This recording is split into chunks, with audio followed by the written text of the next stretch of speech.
बाळासाहेबांचं हे जे चित्र चरित्र आहे हे या मंचावर बसलेल्या फक्त 3 लोकांनीच पाहिलंय.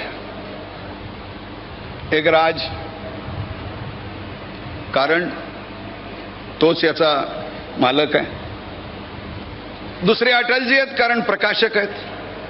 कारण बा आपण काय प्रकाशित करतो हे आधी पाहिलं पाहिजे म्हणून त्यांनी मागितलं. तिसरा मी आहे, कारण आत्ता राजभवनात मी अटलजीला घ्यायला गेलो त्यावेळी ते पुस्तक तिथं पडलं होतं आणि म्हणून मी ते चोरून पाहिलं. आणि ते पाहिल्यानंतर मी एवढं सांगू शकतो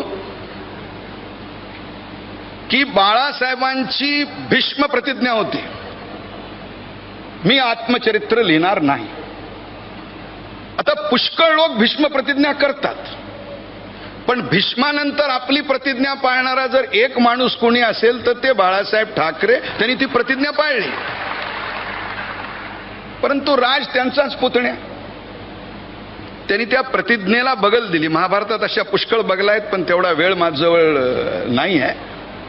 आणि अशी बगल दिली की त्यांनी सांगितलं की हे लिहायचं थोडंच आहे, हे बघायचं आहे.